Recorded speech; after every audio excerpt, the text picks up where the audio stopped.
Čermak je slikao osim portreta knjaževe porodice također portret Jovana Mašanova Vukotića sa ćiriličnim napisom.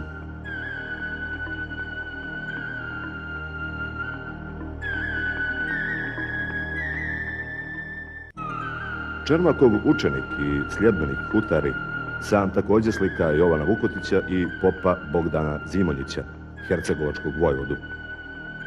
Obje slike nalaze se u Pragu.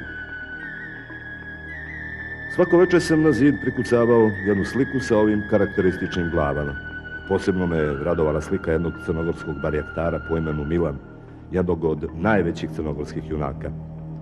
Kada sam ga pitao koliko je Turaka ubio u zadnjem boju, odgovorio je: Bogu se dopalo da ih je bilo 35, gospodine. Upoznali smo se sa glavnim načelnikom crnogorskih topdžija. Znao je prilično češki i bio je vrlo obrazovan čovjek. Također i njega sam slikao, piše Hutari. Baš prilikom njegovog portretovanja iznenada je došlo naređenje da krene odmah u Rijeku da odbije atak Turaka. Načelnik je odmah krenuo na put. Nakon 3 dana sam saznao da se moj kapetan vratio na Cetinje kao pobjednik, ali zbog povreda koje je u borbi zadobio, ne može neko vrijeme da sjedi kao model. Narednog dana sam ga posjetio, zatekavši ga kako udobno sjedi u kući i puši čibuk. Lijeva ruka mu je bila u zavojima. Na pitanje šta mu fali, odgovorio je: Boga mi, ne mnogo. Turski metak me je pogodio i malo me je ogrebao.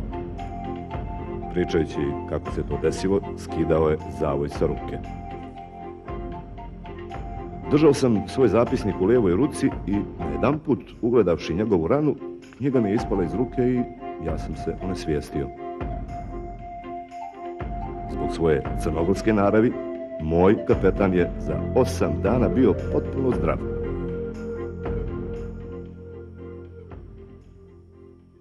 U vrijeme potpisivanja mira sa Turskom pristigli su na knjažev dvor na Cetinje turski ambasadori, donijeli knjazu od sultana poklone i mir je zapečaćen.